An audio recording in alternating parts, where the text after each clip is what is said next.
आपको दिखाएंगे। तो चलिए खोलते हैं क्राइम फाइल्स का एक एक पन्ना।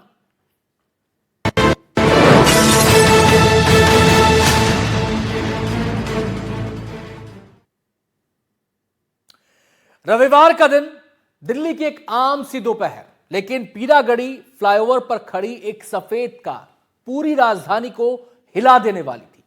कार के अंदर 3 लोग थे, एक महिला, 2 पुरुष, और वो भी बिना किसी हरकत के, बिना किसी जवाब। और कुछ ही देर में साफ हो गया कि कार में जिंदा लोग नहीं बल्कि 3 लाशें हैं।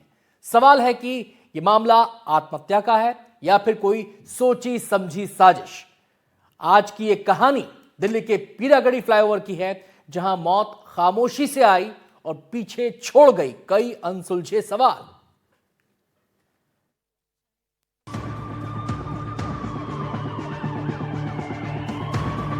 रविवार दोपहर करीब 3:51 दिल्ली फायर डिपार्टमेंट को एक कॉल आती है। सूचना मिलती है कि दिल्ली के पीरागढ़ी फ्लाईओवर के पास एक कार काफी देर से खड़ी है और अंदर बैठे लोग कोई रिस्पांस नहीं दे रहे हैं। मौके पर दिल्ली पुलिस पहुंचती है, साथ में फॉरेंसिक टीम। कार का नंबर DL7CU 6492, टाटा की सफेद रंग की टिगोर कार। जैसे ही कार का दरवाजा खोला गया, अंदर का मंजर सन कर देने वाला था।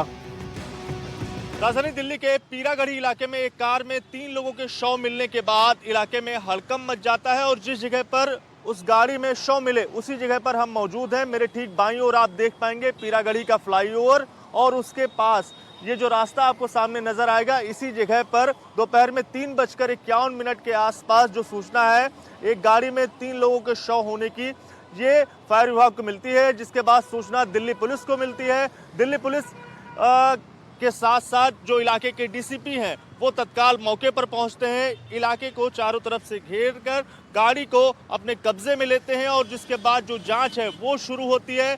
फॉरेंसिक की जो टीम है वो मौके पर पहुंचती है। जो सूत्रों के मुताबिक शुरुआती तौर पर जो जानकारी सामने निकल कर आ रही है उसमें ये माना जा रहा है कि ये मामला सुसाइड का है। शुरुआती तौर पर ऐसा लग रहा है, चूंकि कार के अंदर एक महिला और 2 पुरुष, तीनों की मौत हो चुकी थी। कार के अंदर से एक हेलमेट, गमछा, महिला का कोट और कुछ आम सामान बरामद हुए। कोई तोड़फोड़ नहीं, कोई लूटपाट के निशान नहीं। शुरुआती जांच में जहर पीकर आत्महत्या का पुलिस को शक है, लेकिन कहानी यहीं खत्म नहीं होती।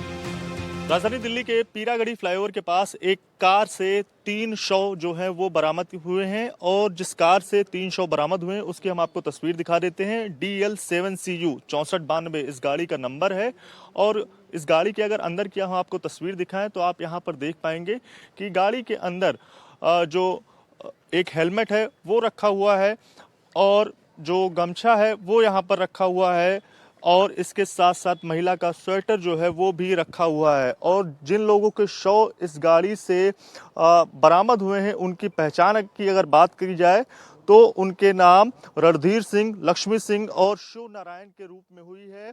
और दोपहर में 3:51 के आसपास जो दिल्ली फायर विभाग है उसको इस गाड़ी की सूचना जो है वो पीरागढ़ी फ्लाईओवर के पास मिलती है, जिसके बाद जानकारी जो है वो दिल्ली पुलिस के साथ साझा की जाती है। मौके पर जो DCP हैं आउटर वो पहुंचते हैं, फॉरेंसिक की टीम जो है उन्हें बुलाया जाता है, और जिसके बाद इस गाड़ी को कब्जे में लिया जाता है। शवों को बरामद करके उन्हें पोस्टमार्टम के लिए अस्पताल भेजा जाता है। मृतकों में एक की पहचान रणधीर के रूप में हुई। उनकी उम्र 76 साल बताई जा रही है। रणधीर दिल्ली के बापरौला के रहने वाले हैं। रणधीर के साथ कार में शिव नरेश और एक महिला लक्ष्मी मौजूद थे। तीनों एक दूसरे को जानते थे, सिर्फ जानते ही नहीं बल्कि काफी करीबी भी थे।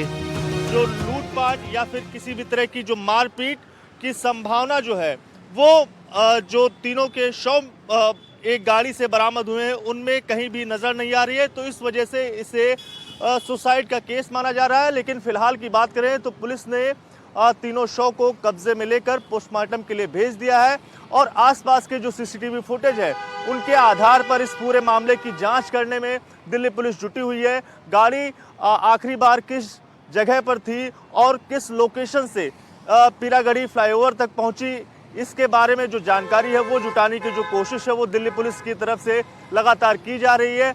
अगर बात करें तो इन तीनों व्यक्तियों की जो 3 शव मिले हैं, तो जो जानकारी मिली है वो राजधानी दिल्ली के ही अलग अलग इलाकों के रहने वाले थे। इनमें क्या रिलेशन है और ये लोग यहाँ तक गाड़ी से कैसे पहुंचे।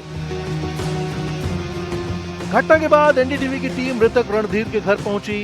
यहाँ मिला गुस्सा, दर्द और कई सवाल।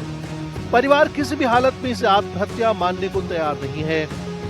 यहाँ से तो बिल्कुल ठीक ठाक गए थे, हंसी खुशी अपने काम से जैसे चले जाते हैं, रोजाना चले जाते हैं, नहीं भी जाते हैं, कभी काम होता तो जाते, नहीं तो अपने खेत संभालते हैं, अपना घर बन रहा वो देखते हैं, घर पे रहते हैं, डेली दिन में अपना घर पे ही रेस्ट करते हैं। कैसे आप लोग क्या पता लगा?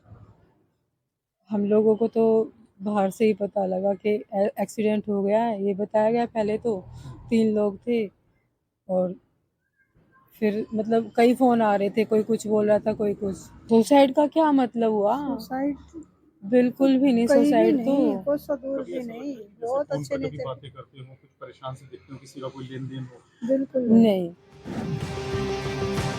परिवार का दावा साफ है कि कोई तनाव नहीं, कोई आर्थिक परेशानी नहीं, कोई घरेलू कलह नहीं। तो फिर सवाल ये है कि अगर सब ठीक था तो 3 लोगों ने एक साथ क्यों जान दे दी? ये अराउंड 4 बजे हमें कॉल मिली थी कि एक गाड़ी है उसमें रिस्पॉन्ड नहीं कर रहे हैं, 3 लोग हैं। तो जब वहाँ पे देखा तो 3 बॉडीज़ थी और उसके बाद फिर उनको आइडेंटिफाई किया गया एंड फर्दर इन्वेस्टिगेट कर रहे हैं हम लोग। पुलिस सूत्रों के मुताबिक शुरुआती तौर पर मामला सुसाइड का लग रहा है, लेकिन हर एंगल से जांच की जा रही है। आसपास के सीसीटीवी फुटेज खंगाले जा रहे हैं, कार के रूट की जांच की जा रही है, मोबाइल कॉल डिटेल देखे जा रहे हैं और सबसे अहम पोस्टमार्टम रिपोर्ट का इंतजार है। इसमें एक फीमेल है, 2 मेल हैं और इन्हीं के जो फर्दर रिलेटिव्स वगैरह हैं उनसे जानकारी और ली जा रही है कि क्या घटनाक्रम रहा होगा। सो बाकी चीज़ें देख रहे हैं हम लोग, टेक्निकली भी देख रहे हैं चीज़ों को, सीसीटीवीज भी देख रहे हैं। We are trying to find out what happened and पूरा घटनाक्रम क्या रहा। जांच में एक और अहम पहलू सामने आया है। कार में मृत महिला लक्ष्मी शिव नरेश की जानकार थी। दोनों काफी करीबी थे। वहीं शिव नरेश और रणधीर पिछले 6 सालों से प्रॉपर्टी का काम कर रहे थे, यानी तीनों के बीच सिर्फ जान पहचान नहीं बल्कि गहरे रिश्ते थे। कार के अंदर पिछली सीट पर शिव नरेश का हेलमेट और ट्रैक सूट मिला, लेकिन बड़ा सवाल यह है कि शिव नरेश की बाइक कहाँ है? ये बाइक अब तक बरामद क्यों नहीं हुई? शाम को करीब 6 बजे यहाँ से सूचना मिलती है प्रशासन के द्वारा, थाने से फोन जाता है कि आपके जो शिव नरेश जी हैं उनका एक्सीडेंट हो गया है, उनकी हालत सीरियस है, आप आ जाइए प्लीज। इसके बाद में फोन कर दिया जाता है। उसके बाद हम सब लोग गांव से आते हैं, यहाँ के पता चलता है कि उनकी हत्या कर दी गई है। पुलिस का कहना है कि उन्होंने सुसाइड की है, लेकिन हम लोग नहीं मानते हैं कि उन्होंने सुसाइड की है। अच्छा, एक चीज बताइए, गाड़ी के अंदर एक ये हेलमेट पड़ा हुआ है, ये सामने गाड़ी के अंदर एक हेलमेट दिखाई दे रहा है और आप अभी बता रहे थे कि हेलमेट शिव नरेश जी का है, यानी कि वो बाइक पर चलते थे? जी, उनके पास HF डीलक्स बाइक थी जो घर से वो लेके आए थे। ये हेलमेट भी उनका है और इसमें एक जो ट्रक सूट पड़ा है वो भी उन्हीं का है। ये 3 लोग, एक कार, एक ही जगह, एक ही वक्त आत्महत्या या फिर कोई ऐसा सच जो अभी सामने नहीं आया? पोस्टमार्टम रिपोर्ट, सीसीटीवी फुटेज और पुलिस की गहन जांच, इन्हीं से तय होगा कि पीरागढ़ी फ्लाईओवर पर जो हुआ वो खुदकुशी थी या फिर किसी साजिश का खौफनाक अंजाम। दिल्ली से एनडीटीवी के लिए मुकेश सिंह सेंगर और प्रभाकर राणा की रिपोर्ट।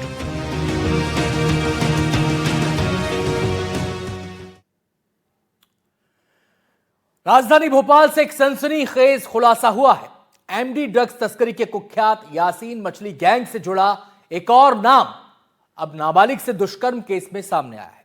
यह मामला सिर्फ एक अपराध तक सीमित नहीं है, बल्कि इसमें लव जिहाद, ब्लैकमेलिंग, पुलिस की मिलीभगत और अंडरवर्ल्ड कनेक्शन सब कुछ जुड़ा हुआ है। भोपाल पुलिस ने इस मामले में जिम संचालक